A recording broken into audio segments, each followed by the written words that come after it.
do the sex. Today's Talk Sex with Annette topic is a couple's guide to threesomes, how to plan it, do it, and keep your relationship intact.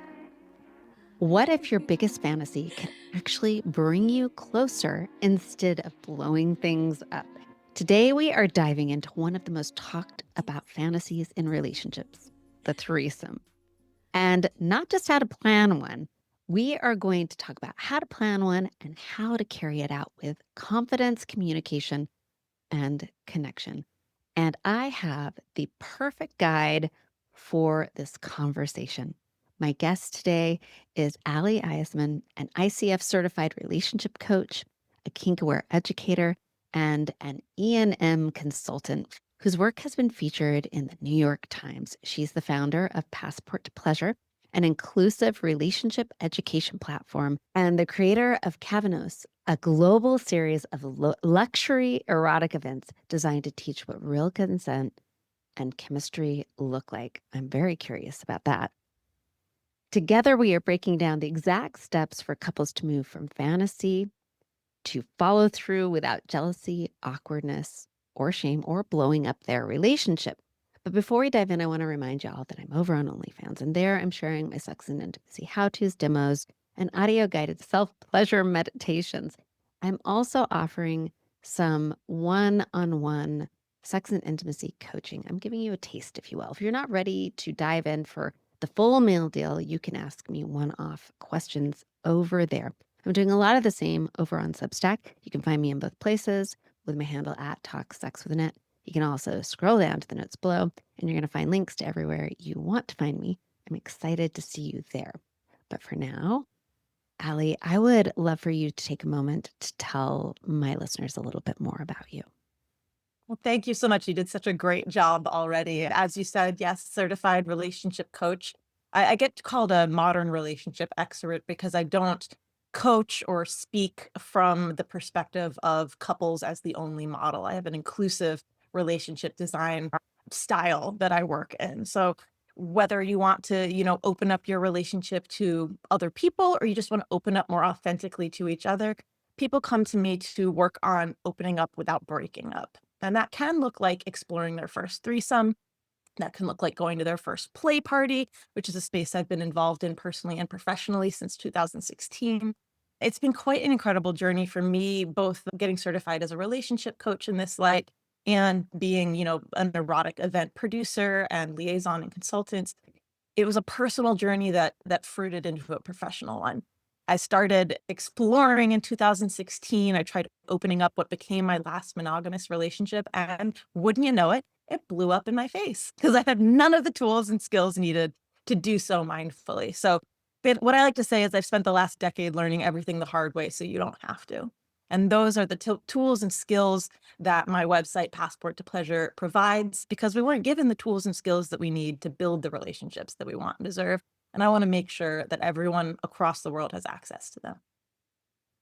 So, listeners, I don't need to tell you why to stay to the end because I think even in relationships where you consider yourself monogamous, so many couples, even in that model, want to experience a threesome and figure out how does that fit into my monogamous model.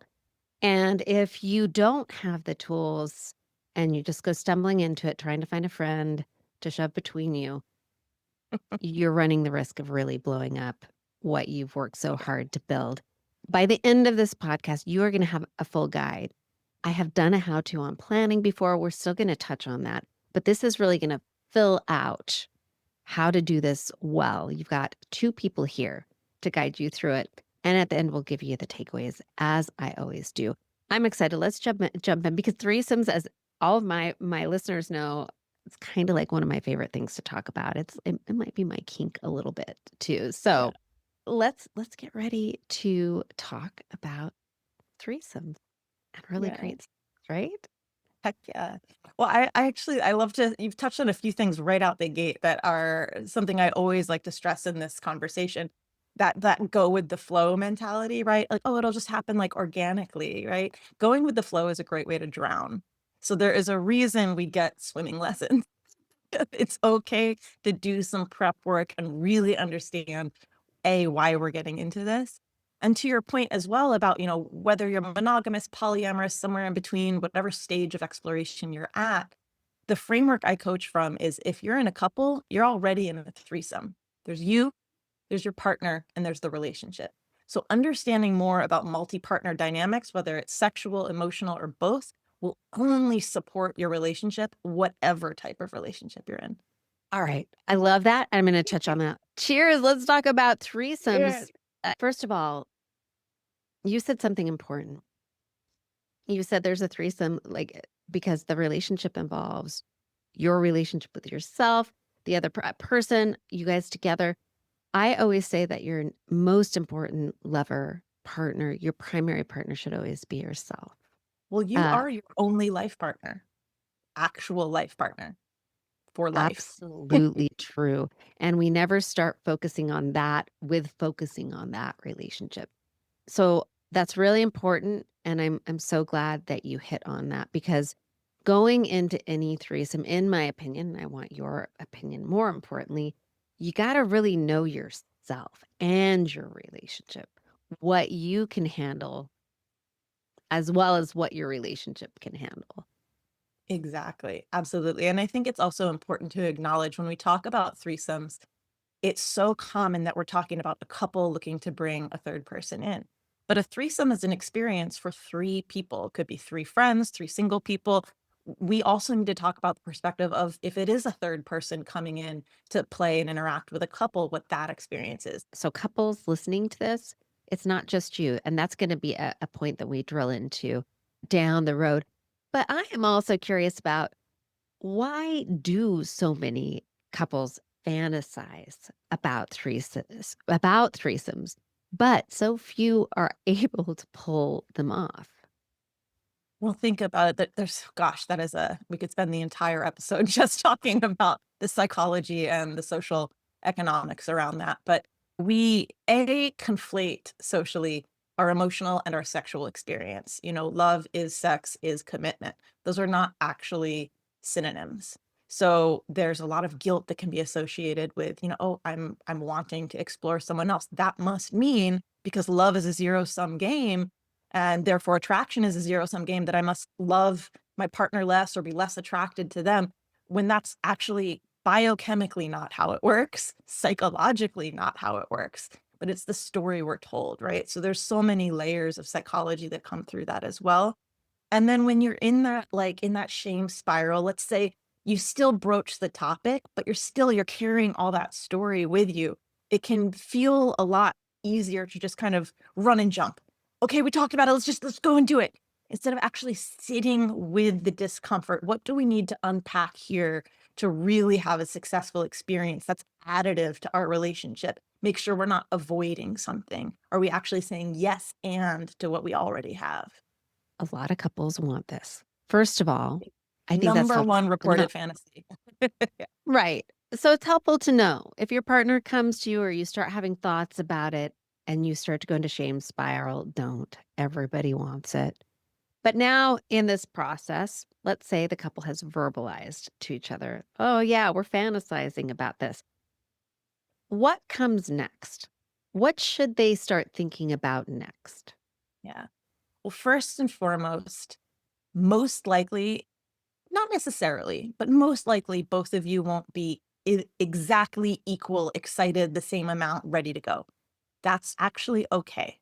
You don't have to be a full fuck yes, but no one can be a full fuck no. So step number one is, why do you even want to do this? Cool, you want to have a threesome. Why? Without knowing that, because that, whether you acknowledge it and understand it or not, that big why, I call it, is going to inform your entire experience. Don't you want to be an active participant in that?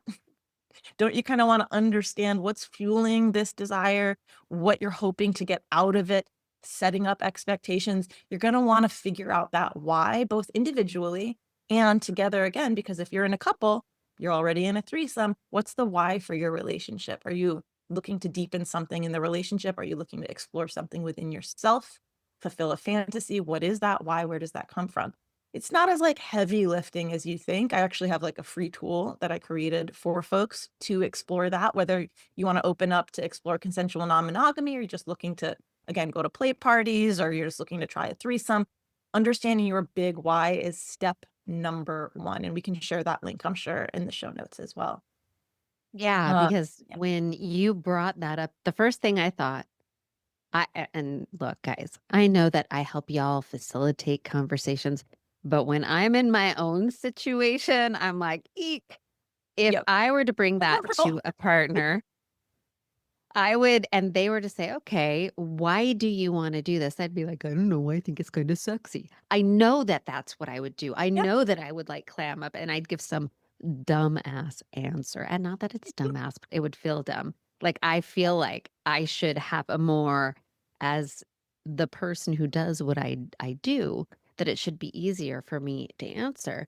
But so to have a tool to help you even think through, like, why do I want to do this? Like, I Yeah. have a partner I'm having great sex with. Why do I want to go and throw another person in it? Right. Mhm. I am now, because I know I like threesomes, having those conversations before I even like get into relationships. I'm like, I like threesomes. So whoever I date, we need to eventually need to be able to talk about it. Right. Well, because whys aren't created equally, right? And it's so easy to go, even if I understand my why, if I'm in partnership with somebody, it's easy for me to assume it's the same for them. I might want to be just checking off a fantasy. It's something I've always thought about since I was a kid, whatever it was. You want to have that experience and have that, like just check that off the list. While your partner may be having like deep seated unpacking of like bisexuality and questioning their identity and all this. And you could be having two totally different experiences. But if you don't talk about it, you're really setting yourselves up for really unnecessary conflict. Where you can lay the groundwork if you understand both of your whys and again create a why for the relationship as well, then you're really laying that groundwork to have a lot more, quite frankly, fun. And again, it doesn't have to be this long, drawn out 5 conversations in, just put a little bit of thought in it. That's why, again, having like a free tool, like my big why, my what the fuck do you want workbook, it just walks you through some really easy exercises to really unpack that and verbalize it in a really concise way. But I cannot tell you, if you do nothing else on this, if you do nothing else, drilling down into that big why is really setting yourself up for a lot more success. So you figured out your why. You got the tool book. You guys worked through it. The awkward conversations. Now you're both clear on what the why is. Where do we go?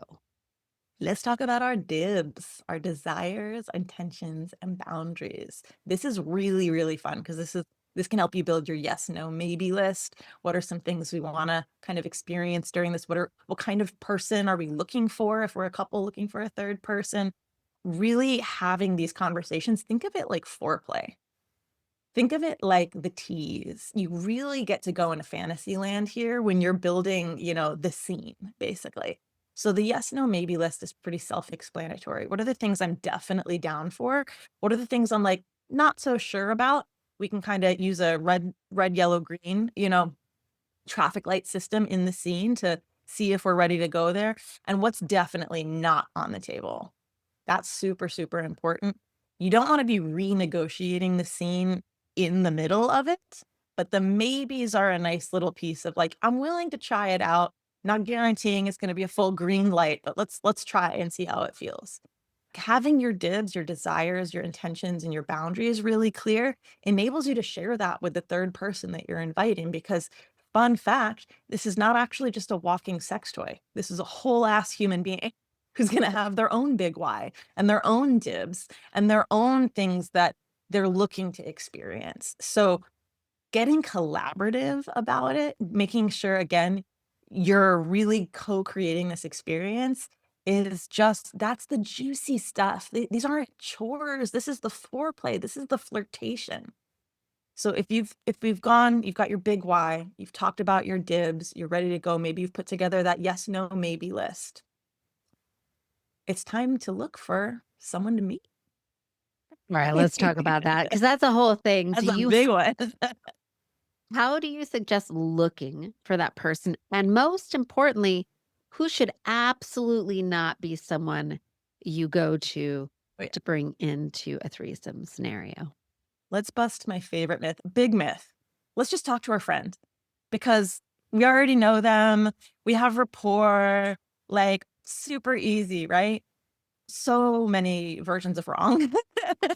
Not what you think. Sometimes there's always an exception. Generally speaking, especially if this is your first threesome, don't go for a friend because so many elements that a lot of couples want to feel safer about, like, oh, we're not gonna develop feelings. No one can guarantee that.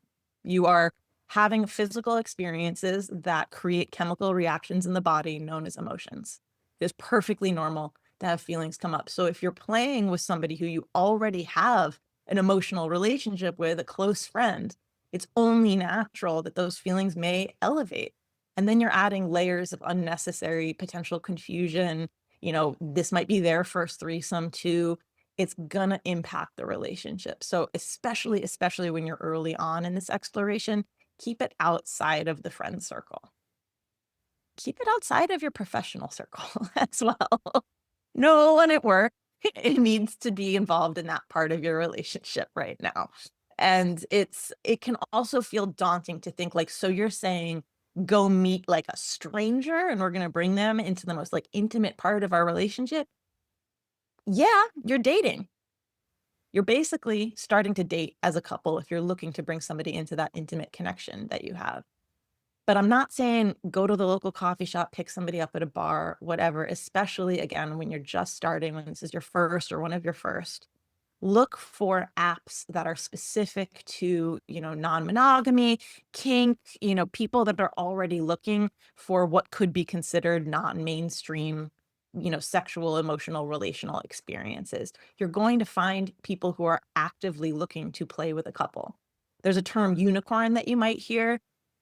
There's mixed feelings about the term. A lot of people don't like it because again, it treats that third person like an outsider, like this, mythical, again, human walking sex toy that has no needs or, feelings of their own. But some people actually really love being a unicorn and really identify with that. And they really are attracted to a couple. That's known as symbiosexuality, the attraction to an already existing dynamic.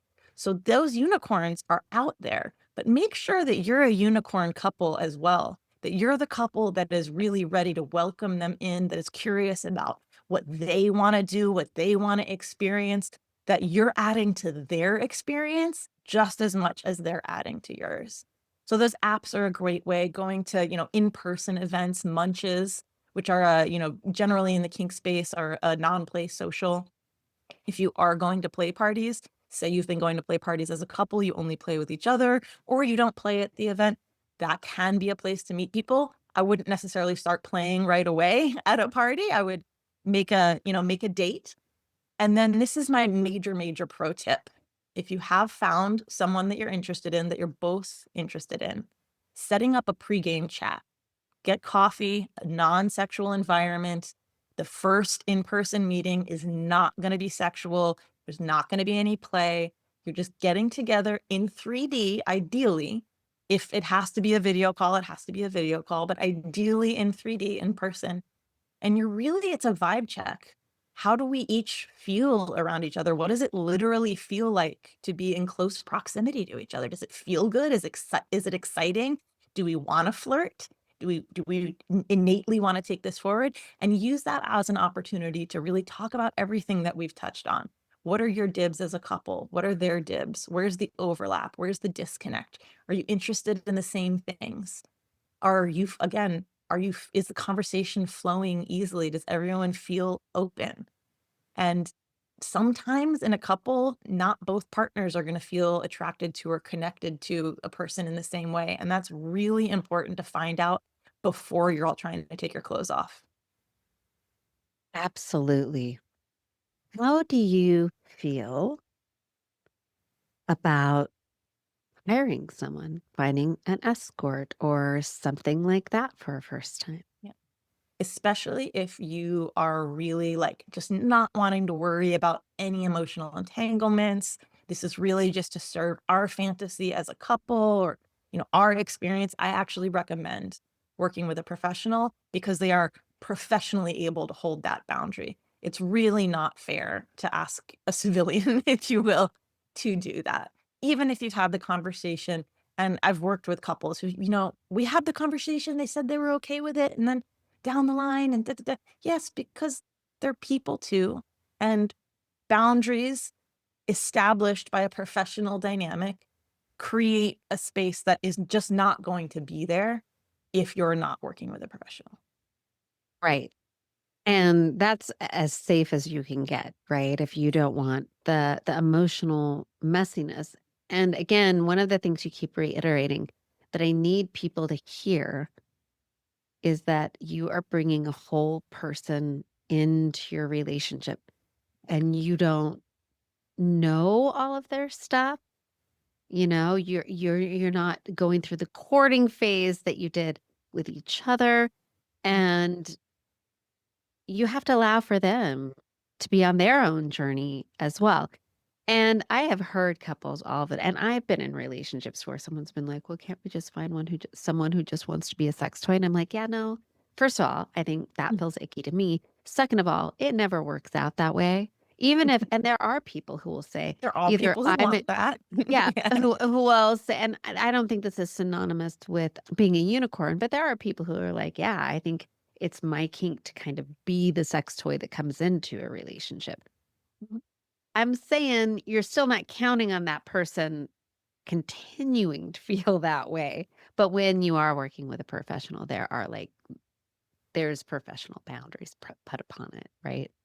Exactly. And like, look, these are all dynamics. I don't want to get into right or wrong. Like, couples privilege exists. There's nothing inherently that you're not wrong for having couples privilege. You just need to be aware of it. And for those who don't know couples privilege, it just means you spent more time together. You guys have a rapport. You may have your own language. You understand how to read each other. There's a shared experience there that isn't there for the other person. So having an understanding of that and being responsible for that is key. And so if the need is better served by a professional who will have those boundaries, then by all means do so. And that actually brings up something to an important part of the conversation with a potential third is, are they looking for something recurring or are they only interested in a one night stand? Because again, not everyone wants to repeat and not everyone wants a new person for each threesome. Some people want to recur, but that, creates potential for blossoming relationship of whatever kind, which again is okay. We could do a whole section on, like, quote, not catching feelings. It is okay, dare I say, ideal to catch feelings. Feelings are a wonderful part of the process. Feelings do not, what's the word? Do not like designate or differentiate that anything else about anyone else. It's just about that connection. Our actions are what delineate who we are, what kind of relationship we want to be in. So having feelings for another person is wonderful. Talk to your partner about it. What, if any, agreements do you want to make around that? Do you want to continue exploring those feelings further or not? Do you want to create some boundaries? They're just data. So don't, the blame game or thinking this is a bad thing or something to avoid. Oh, that was the thing. You had said we're going to talk about how to avoid jealousy. I am not able to have that conversation because I don't think jealousy is something to be avoided. Honestly, it's going to come up, like, Well, most likely. I do want to talk about, I think it's important that we talk about jealousy in a threesome and the concept of jealousy. There are so many people who look at jealousy as a bad thing. And it's interesting because I've started dating someone and up front, we had conversations about jealousy and our hot takes on jealousy. I'm curious, how, with what's your perspective on, okay, you've chosen your person, you got on the apps or you hired someone. Now you're going to embark. Let's say you've gone on, they've taken your advice. They went out, they sat down, they had their coffee or their dinner, sparks happened, and also some jealousy was sparked. one partner like seemed to talk easier to the person, or maybe the third held eye contact with one person just a hair longer, and like, you're like, "Oh, what is that feeling?" It's Yes, jealousy. Let's talk about that. absolutely. Number one, do not pretend it's not there. It will erode everything from the inside if you do that. It's there. Imagine saying to someone, "Oh gosh, you're sad? That's bad. Oh, you're experiencing joy? That's bad." Jealousy is just an emotion. It's just an emotion. It's data, it's information. So understanding jealousy, understanding what type of jealousy you're dealing with is key. I have a YouTube video about the 4 types of romantic jealousy, and then I also deep dive into retroactive jealousy which is its own bear, doesn't really come in here, but, is this an insecurity within yourself? Are you in comparison or competition? Is there a fear of abandonment coming up, or is there a level of distrust in the relationship? What type of jealousy is being triggered right now? This is an opportunity to actually connect deeper with your partner. Are you creating your relationship as a safe space to be like, "Hey, I'm having some really uncomfortable feelings. Not quite sure about it yet, but I'd like to talk to you. I think I'm experiencing insecurity. I think I'm experiencing, love, we've had a history of not telling each other full truths. It's bringing up some distrust. I really want to talk about that." And making sure you're not responding to your partner with, shame or blame. There's nothing wrong with them feeling that way. There's nothing wrong with talking about it. Pretending it's not there is really what's gonna do the destruction. So that's why I like to say it's not about avoiding jealousy, especially when you're opening up or you're exploring threesomes. This is absolutely going to bring that up, and it's actually a wonderful way to work through it and use jealousy as a bid for connection and deeper intimacy. You can actually build more trust by talking about jealousy and having it as an active part of your relationship. I love that. I feel like you said, it gives more information. For me, I think when I feel jealousy, I'm like, "Oh, it tells me how much I'm caring about the person I'm with." Like, it tells me a little bit more about like, oh, when I don't have any jealousy, I'm kinda like, "Am I meh? Am I meh in this situation?" It, like, sparks feelings and curiosity. It also gives me information about myself. Like, Mhm. Yeah, what I would say what do I that's feel that I'm lacking? What do I or how am I comparing myself? Or what are the things that I need to work on in myself? Yeah, I would encourage more examination because jealousy is absolutely not indicative of care. It has a lot more generally to do with our relationship with ourself and what we may be bringing into the relationship or projecting into the relationship. There may be very real, like I said, if there's a history of, dishonesty or things like that, it may be a relationship element as well, but it's not indicative necessarily that you care about somebody because it can be ego related. Oh, I need to know that like everyone I'm interacting with is all about me. And so if they're looking at some, Right. that kind of stuff. So it can, but it's not necessarily about that. Cause yeah, that's what always has fascinated me about like sort of public discourse about jealousy. Somehow jealousy is a sign that you care, but simultaneously is a sign of an unhealthy relationship. So I'm like, which one is it? I think it can be both. I mean, I think it's unhealthy when it's like, "Oh, I feel this thing, and now I've gotta clamp down on this Well, person, or I need say them to that feed more." I also jealousy kinda turns me on. I'm let's just gonna let's admit get to into that. erotic jealousy. I Absolutely. I Yeah. mean, so I can it does make me go, "Ooh, I'm kinda, Yeah. like, into this person. I'm having this Yeah. feeling." But then I'm also like, "Oh, you're gonna fuck this person I'm with," and then I get turned on and I wanna watch it. Mm. God, that's a lot of information Yeah, there. and I resonate fully. So Mm. we're getting into erotic compersion or erotic jealousy. Compersion, for those of you who haven't heard the term before, it's basically like empathetic joy. It's, joy or pleasure from your partner experiencing joy or pleasure with someone else. And it doesn't have to be erotic. You don't have to get turned on by it. It just kind of feels good, but you can't get turned on by it. And then on the other side, there's jealousy, which does not feel very good. You can still get turned on by something that does not feel very good. I 100% experience erotic compersion and erotic jealousy. Me It's too. only in a deeply secure relationship that I can really play with that erotic jealousy in what feels like a safe and expansive way. Compersion is like, I could all day long, I get compersion from my friends. Like, I'm like, the more joy, the more joy. Like, I love seeing people happy, people I care about, being with each other, love it. But when it's coming from a jealousy place and it doesn't feel very good, that for me, at least at this stage, requires a deep level of security and communication and connection with my partner or partners that are involved in that dynamic. So, I uh, like the cocktail of both of them together. oh, yeah. Get Like, me a let's just mixed put them in drink, a little cup and let me mixology. take that shot. Yes. Oh, it is so yummy, and it's such a God, it's such a juicy place to be in. I have really been able to dive into it in one of my current partnerships right now. It's just been something I've always wanted to really explore more. And oh, and I before I forget too, I just want to touch on, we were talking about sort of the, you know, jealousy as a marker of care, but also a marker of unhealthy. You said it exactly right. It's the behavior around the jealousy, not the jealousy itself, that is inherently healthy or unhealthy. What do you do with it or not do with it is really what tells that tale. So, for me, God, when much earlier in my journey, I had a jealousy derail a couple swap, like, very intensely. Like, I did not know what was happening to me because my gateway into non-monogamy was compersion.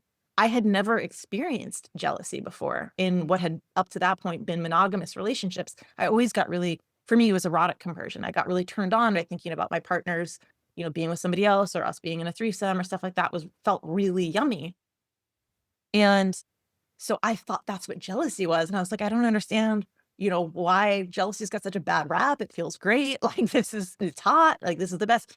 And then I was it my first long-term E&M, like, open relationship, and we had gone on a date with a couple, we were having a fun physical experience together, we had swapped partners, we were all in the same room, and it was a specific moment I'll never forget.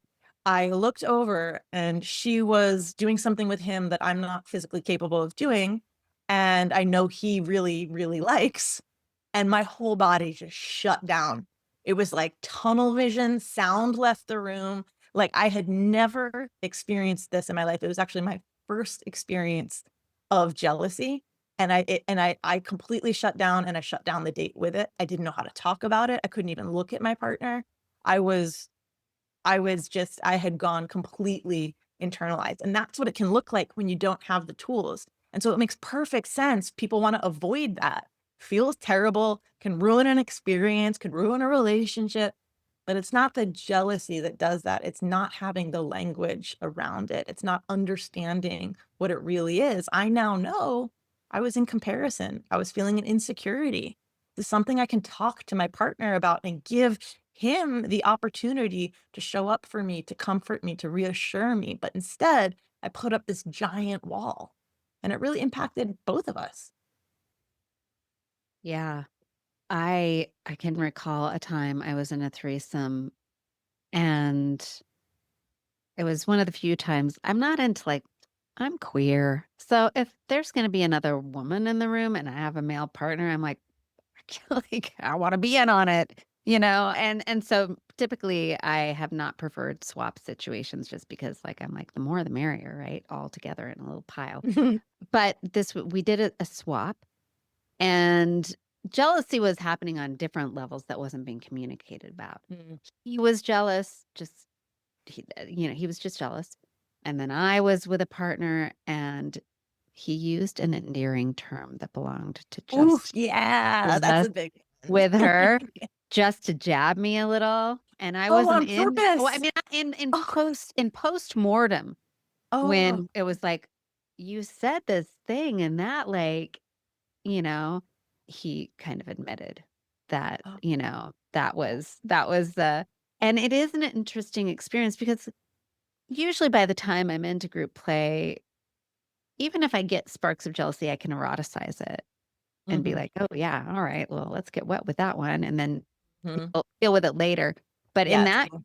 it is really weird. It is almost like everything kinda goes dark and you just go inside and you Mhm. get lost in that emotion. It is a clit shriveler. That's what I would call it. It's not getting me wet. It was definitely doing the opposite, and I was like, "I need out of this situation," almost a panic, you know? Yeah. Yeah, it can absolutely feel like that. So that also brings me to going back to that, negotiating ahead of time. Mhm. What is it what you the yes, nos, and maybe Exactly. no would be like, "Here are our terms for each other. Please don't use them with someone else during sex." For some people, That's it's the best way to at a communicate. dom-sub dynamic, it could be those words that you use. Maybe it's like, "You do not get to tell anyone else, good girl." Whatever it is, you get Yeah. to say that ahead of time. And I would also encourage, because what we're talking about is here's the things I don't want us to do or you to do or me to do, whatever. Really encourage the use of what I call anchor behaviors or anchor terms. So these are behaviors, signals, words, whatever that you guys share. This is a part of couple privilege that you have. And again, if you're aware of it, you acknowledge it, it's okay. That you let each other know, "Hey, I'm still here with you." Could be a, specific wink, a specific word, term, something that you just kinda drop in throughout, especially if you're feeling disconnected from your partner or you're worried your partner might feel disconnected from you. It's the way of, again, reaffirming that connection rather than only focusing on what we don't want. Let's make sure we're spending just as much, if not more time on what we do want. How do we wanna feel? What makes you feel seen and heard and held by me? What makes you feel connected to me? And let's create an anchor behavior that we can carry into these experiences together. I like that. I love that idea. Now I want to back up just a little bit because we hopped into bed when we talked about jealousy, but let's get out of bed and rewind. You've chosen your person. You had your first little bout of jealousy at the pre-date. You Mhm, talked through it. You have your yes, no, maybes lined up. What's the best way to set the atmosphere for your yes. first threesome? Where? What does it look like? I'd love your advice on that. So first of all, heavy acknowledgement for using my nerd out on jealousy technique to really get through that jealousy and use it for good. We'll include that link in the show notes. But yeah, the ambiance, the mood, the tools, like what's going on. Now remember, you haven't just chosen them, they've also chosen you. Make sure they're engaged in this process. What toys do they like? Do they wanna bring any favorites? Let them know what you have. Do they wanna try any things that you have that they haven't tried before, and vice versa? As far as literally where, heavy, heavy recommendation, not your own bed if you live together as a couple. Unless you love emotional landmines, I would really keep it out of your home. I would recommend a neutral third party, hotel, boutique vibe, like something like a little Airbnb, something that really you're creating unique for this experience. That's so because you don't know what's going to happen. You can do all this prep work and all this planning and all this, personal development, everything and it's still 3 human beings engaging and things are gonna happen and you don't know. So, really creating a container that is separate from your day to day, especially for your first or your early experiences is really key. So again, getting input from that other person, making sure they're included. Is it convenient for everyone to get to? Or, what elements are important? Do we want to make sure we have access to a shower before, during, and after? What kind of, lubes? Does anyone have any allergies? That's a big one to any specific, prophylactics, lubes, things like that. Who's bringing what? If someone has a penis, are they responsible for bringing their own condoms? If, someone has a vulva, are they bringing dental dams? What are the boundaries around that too? What are, again, the tools of the trade? What are the tools that you're going to be using and making sure it's available? I recommend, especially if you're going into like a hotel or something like that, if you have, like a squirt blanket or something like that, that's really nice to be able to bring some familiar items as well and items that you know and are used to playing with that make you feel secure, comfortable. I love bringing a little like treat for everyone, like a little shared snack for some aftercare that's very connective. So again, allergies, food. Is anyone vegan? Does anyone have any other, dietary restrictions or requirements? Things like that are really, really just nice touches to think about. Try to think if I'm forgetting anything else. I have a Music, question. lighting. Oh my Oh, god, I have these friends. God, they're hot. The thought that they put into the ambiance. They bring their own programmable the specific brand. I think there's multiple, but like they control the lights. They swap out all the light bulbs in the room or rooms that they're going to be playing in, and they have like presets, like sunset vibe or like stuff like that. That is so sexy.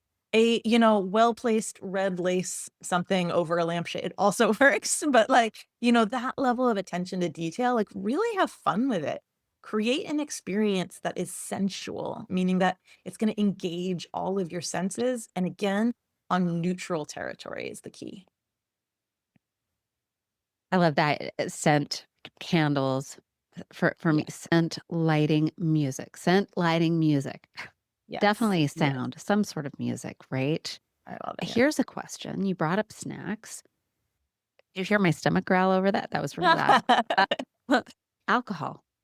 Mm, Let's talk about alcohol in these yeah. scenarios. Okay. My fantasy, like I prefer non-alcoholic, non-substance experiences. To me, that the connection elicits all of the things that I would get from that anyway. That being said, I recognize that alcohol can help soothe nerves for some people, etc. But with that, know that it is impairing cognition at any level, which impacts consent, which is something that I'm surprised we haven't talked about yet. Should really dive into what that means. Because again, consent is foreplay. Don't think of it as this like chore. Consent is sexy as fuck. And I'll tell you what I mean. But any level of inebriation, soothing the nerves, whatever, there are so many ways to soothe your nerves. Those anchor behaviors can really be beneficial. If you're someone who, you get tense, you're not sure, you get those like first date jitters, whatever it is, work with your partner to find something you guys can create together. Is there a song that helps soothe you?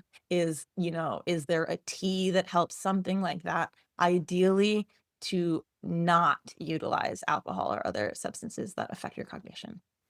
You don't you don't need it. I know it feels like you do, but I have a strong stance personally on that. You don't. Yeah. I love that. I definitely had a period in my life where I was like, I'm having a drink every time before I have sex. Yeah, What's going on? And I then I know. started raw dogging it and I was like, oh, hello, orgasms.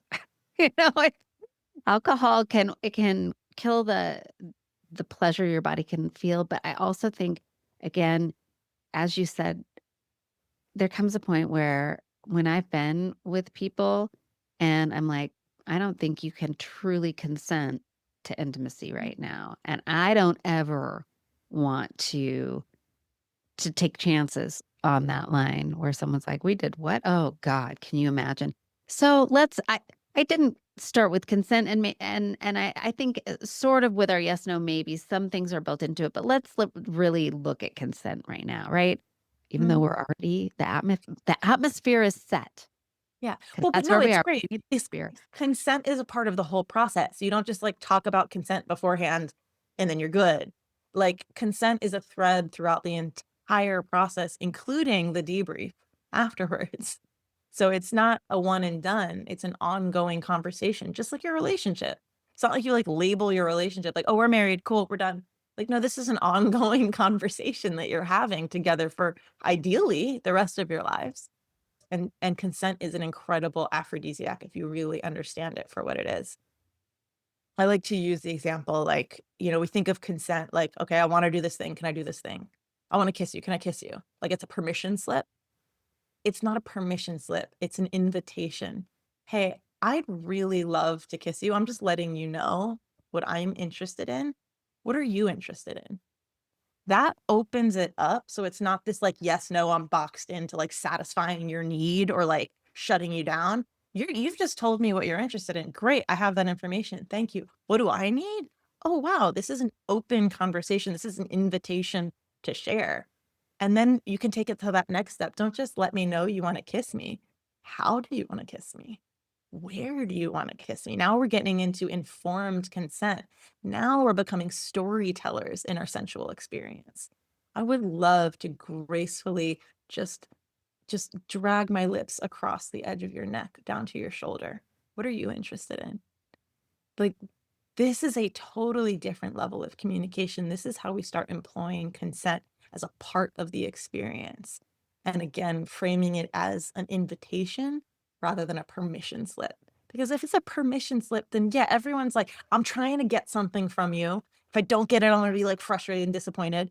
The other person's like, oh God, I don't want to like disappoint you. And you're also, big point here, you're shutting yourself off from possibility. If the question is, can I kiss you? Maybe they don't want to kiss you, but maybe they want to fuck you. Like you're missing out on a whole world of potential.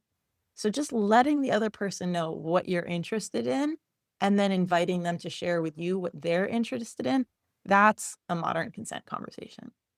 And it's a great way to practice sex talk. I mean, Oh like yeah. consent can be done in a sexy way. It Oh can yeah. it can be totally sex talk. You got to Mhm. practice your voice even when you're asking and they're like, I'm not ready for that yet. You can be like, Yeah, that's yeah, okay. Just so you know, if you ever are, yeah. feel free to make the move, right? I've I'm definitely done available. that. Here's your open invitation. You're not ready for that? That's great. Yeah, I'm like, if you ever exactly. are, let me know. And oftentimes, leaving that little invitation out there, then you get really wonderful surprises when you show someone you're the kind of person they do want to do that thing with, right? Yeah. When I love Um, what you said too, the not right now. Like we think it's like yes, no. It's like, well, not right now, but like, can we talk about it again in like 10 minutes? Like let's make out a little bit and then let's see. yeah, It's again that happens a ongoing. lot, right? It happens a lot. But you also Yeah. have to be okay with hard no's. Like you just got to get 100%. okay with it. I'm like, it's not. I have gotten to the point where it rarely do I take things a no personally. If I'm like, I would like to stick my finger up your ass at some point, and they're like, that's not going to happen. I'm like, cool, you know, Well, like I don't get what a all up no is. feelings about it. No, exactly. Because if you're making it about you, right, you're missing like the whole point. Again, if it's an invitation, you're saying, hey, can you give me the information I need to know how to please you? And if they're like, oh, hey, not that thing, fantastic. Like, thank you so very much for taking care of yourself and enabling me to support you in that. Because the last thing I would ever want to do is do something with someone that they didn't want to do or weren't sure about or questioned later. Like, that is like one of my Look, biggest no, thank you. look, no one wants to have their finger up your ass and suddenly realize you don't want Yeah, her. that's not a Like, no one position. wants that experience No, that's not on or my yes list. anything, and that's just like that's just terrible. But so, yeah, this is an ongoing conversation, but we've set the stage, we're in the bedroom. This is the heart of our conversation. Mhm, Take us through take us through what needs to happen to have it be successful, some key things from mhm. hello to goodbye. Yes. Well, you've set the mood, right? You've got the lights, the music, and all the environmental components are there. Everyone knows where the bathroom is. Everyone knows, what barriers you're using, etc. Ideally, you want to start with progression. We're not jumping, we're not shooting a porn. This is not a performance. This is about presence. I really love breath. I think breath is such a beautiful and underutilized sensual tool. Really, even before touch, like, just maybe sit on the bed or the couch or, whatever the central piece is for you. Just breathe together for a minute. Practice looking at each other, really holding eye contact. You're actually synchronizing your nervous systems when you do this because at least one of you is probably nervous. So when you do this, you're actually helping that person or those people regulate. You're doing what's called co-regulation. You're using your breath. Try and synchronize the breath if you can. Breathing in, out, get into a shared rhythm. And then you can take that into some light touch. Maybe it's just, a hand massage, a shoulder massage, just really getting your physicality used to each other. And something to really pay attention to, especially if you're a couple, you're used to a one-on-one dynamic. It's really, really easy. Do not beat yourself up. Do not beat your partner up with if this happens. It probably will, at least for a moment. It's really easy to slip into another one-on-one dynamic with the new person or with your partner. And the goal here is to make sure no one's feeling left out, unless there's been a, hey, I really would like to just take a breather and watch. Beautiful. We love that. Here for it. Unless that's really been requested or invited, we want to make sure everyone's really connected. So utilizing touch, eye contact, those anchor behaviors we talked about. So whoever you're playing with, you're making sure that you're connected to the other person who may not be physically involved in that moment. It can be, an arm playing with their hair if you're more physically involved with another person. There's all these different ways to make sure you're still connected. And again, those anchor behaviors can help if, you notice your partner maybe getting stuck in a one-on-one dynamic. It's like, hey, sweet pea, Cheetos or whatever it is. Oh, whatever the Like, word. I'm here too, that kind of thing, as a loving invitation, not as a jab. We don't want to be using a pet name, for example, as a resentful way of trying to make our partner uncomfortable. It's okay if we slip up a little bit here and there in the moment, especially if this is your first. Mistakes are welcome. This is how you learn. So make sure you have some behaviors to support it. But yeah, you've synchronized your breath. You're creating some nice light touch. Maybe you want to get a little playful with, how we're going to take our clothes off. Maybe no one's allowed to take their own clothes off. Each person has to take somebody else's piece of clothing off. It's called play. Make it playful. This isn't so serious. You're not shooting a performance. You're present with each other. Have fun. How can you gamify kind of every stage? And also alleviate the pressure as well of like, maybe you've had an idea of what this is supposed to look like, or you're really attached to like some version of an outcome. Do your best to release that and really pay attention to the other people you're playing with. Really, really connecting with them. Just because we can think the term relationship escalator, referring to kind of like how we date, we move in, we get married, da da da. There's also a sexual escalator. Well, we've kissed and now our clothes are off, and we've gone to, what is it, like second base and third base and all that stuff. That's not really fun. You've had intercourse. That doesn't mean you can't, have digital sex. That doesn't mean you can't just be making out for a little while. Like, allow it to take shape. There's not a destination. There's not a pass fail. There's an experience. This is a playful scene that you're engaging with. And that's why I love the use of red, yellow, green as a tool in the scene. Green means we're all good, because check-ins are important. Again, like we said, consent is this ongoing thing. Check-ins are how we keep consent alive within the experience.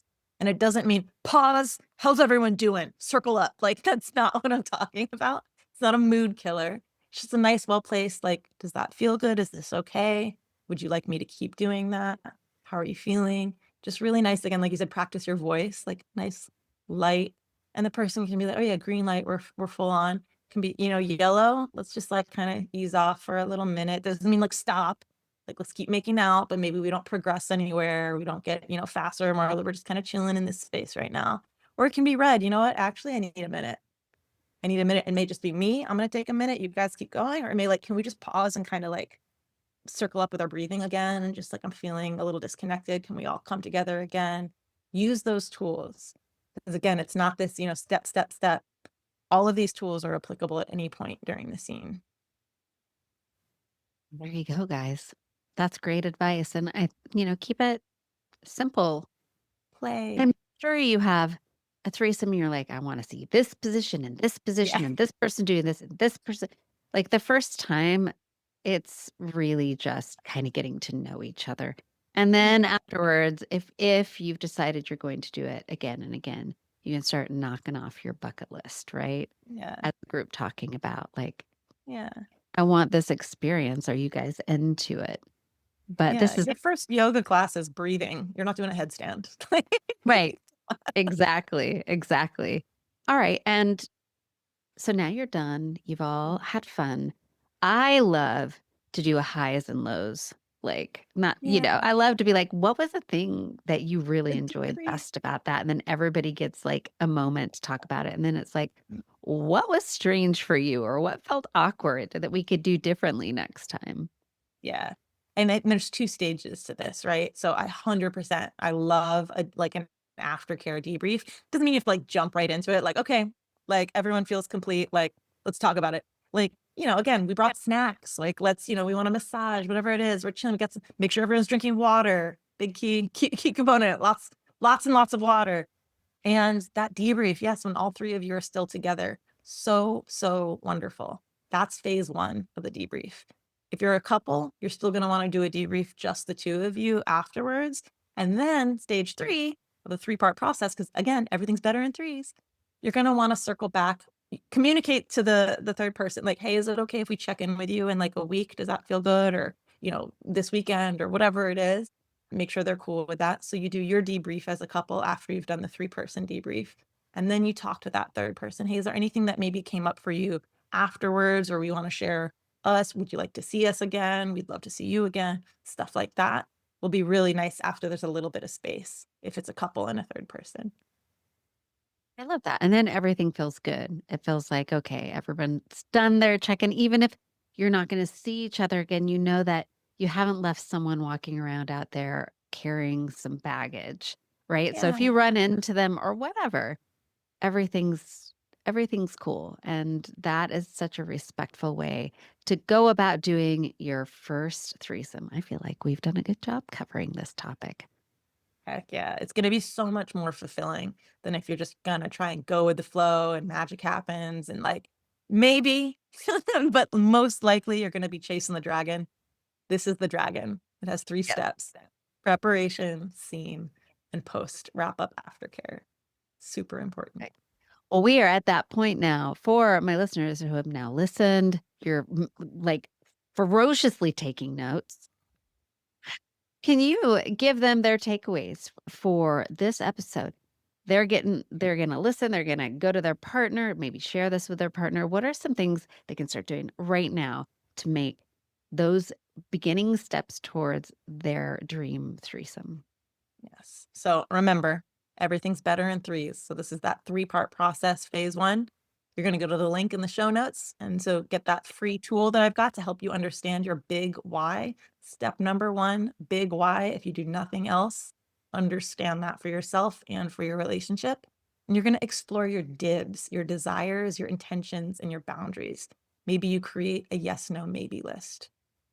And then you're ready to start kind of exploring places to meet this elusive 3rd. Are you looking for a unicorn? Are you looking for somebody you might want to see more consistently? Go on those apps that are specifically for, non-monogamous folks, kinksters, that sort of a thing. Go to in-person events like munches, workshops, that sort of a thing. Really look for people outside of your immediate network, both personally and professionally. You're not going to do this with a close friend. You're not going to do this with a colleague. Once you have that person, you're gonna meet them before the big day or the big night. You're gonna have ideally an in-person or at least a video call get together that's a vibe check. Vibe check to make sure everyone's feeling good, everyone's attracted to everyone, everyone's on board, no one's bumping up against anything or feels uncomfortable or unsafe in any way. And you're gonna prepare then for that, the big event, if everyone's on the same page. You're gonna talk about the dibs that this 3rd person has, what's on their yes, no, maybe list. And then you're gonna create your, your ambiance shopping list, if you will. Where is this gonna be? Not on home turf, not at their place, not at your place. Neutral 3rd party, Airbnb, rental, hotel, something like that. Depending on what you're into, dungeon. It really depends, but neutral 3rd-party ground. You're gonna decide who's bringing what are the important ambiance points, lighting, music, snacks, toys, contraception. Are you on the same page about potential broken condoms, et cetera, et cetera? You're gonna ideally, I can't believe we didn't say this, but you're gonna ideally exchange your recent STI results and make sure everyone's on the same page about that and have an exposure plan in place. Now you're at the venue that you've chosen. Everyone's brought the things they agreed to bring. You're going to settle into the space, low stakes. You're going to circle up, sit down together. You're going to engage your nervous systems together. You're going to co regulate with your breath. You're going to start with that, making sure everyone kind of comes onto the same playing field to start. And it is a playing field. You're going to take the pressure off. You're going to play. gamify every step, if you will, every experience. How can this be fun? How can this be playful? This is not a performance. So maybe again, we take each other's clothes off. No one gets to take off their own clothes. No one can take off the same piece from another person that they took off from somebody else, whatever it is. Make it fun. And you're going to use check-in points. Maybe you have anchor behaviors that you've talked about with your partner to make sure you're still connected. You use a red, yellow, green traffic light system to do, check-ins throughout. You do nice little like, hey, how is this? May I still go? May I keep going? Do you want me to do anything different? Nice little check-ins throughout that don't stop the action, but then just keep things really connective. And then you're into aftercare. Everyone should feel complete. It's not like, great, my partner and I are done. Godspeed. Everyone needs to feel complete. That doesn't necessarily mean orgasm. It can, but everyone feels complete with the experience. Now you're enjoying some aftercare. You're cuddling. Maybe there's some snacks. There's lots of water throughout. Everyone's drinking water. It's great. And you're talking about the highs and lows. What worked for you? What would you like to do differently? What's the highlight reel? We'd like to check in with you. Are you comfortable if we follow up with you this weekend, next week, whatever it is? Then you and your partner, after that 3-person debrief, have a 2-person debrief, just the 2 of you. What worked, what didn't. Ideally, there's not too much time between the 2, but a little distance, a little space, so you have some time to kind of marinate on your own. And then you have that 2-person debrief, and then you check in with that 3rd person for the 3rd part of the debrief. Hey, we'd love to know how you're going. Did anything else come up since we spoke? We'd love to see you again. Would you, etc. That sort of a thing. And that's also something you're going to talk about with your partner. Is this something you guys want to do again, whether with this person or another person or not? That's okay. But that's the 3-step process: the prep, the event, and the aftercare. There you go, guys. You got it. That is a perfect guide. I expect you all to go out and have good threesomes now. Exactly. Successful threesome. Don't go in with the flow. No, that's a great way to drown. It's a great way to drown. Thank you so much for that. I feel like that was just sort of the best guide we could possibly give in a single episode, because there are so many subtopics. Can you do me a favor and do my listeners a favor and tell them all the places they can find you at? I, of course, will be sending out your guide, but I'm confident they're going to want to seek you out and find out more about what you have to offer. Absolutely. Well, I'm Ally Iseman on Instagram, and I'm Passport to Pleasure. That's the number 2, Passport to Pleasure on all the platforms and .com. So Substack, Instagram, TikTok will be coming back shortly. Had a little pause there. Yeah, Substack and Instagram are my 2 main platforms. PassportToPleasure.com is where you can find all of my resources as well, and YouTube as well. I do a lot of very comprehensive content on YouTube as well. Perfect. You're going to want to check her out. I'm really interested in your content on jealousy. I'm going to be running over there to check it out. So you guys should too. Listeners, I mean, I feel good about this. I hope you do too. I think this was a great conversation. I am curious about what your experience are going to be after this. If you have thoughts on what we just talked about, if you have your own experiences you want to share, make sure that you drop them in the comment below the video. If you're on my YouTube channel at Talk Sex with Annette. If you are an audio listener, you can, of course, go over to YouTube and drop your comment. You can email me at Annette@talksexwithannette.com, and I will do my best to get back to you. And all y'all can go down to the notes section of this episode. There's a SpeakPipe voice link. You can send me a voicemail if that's easier for you as well. Thank you so much for joining me today, Ally. This was a great conversation. Absolutely, my pleasure. And remember, if you're in a couple, you're already in a threesome.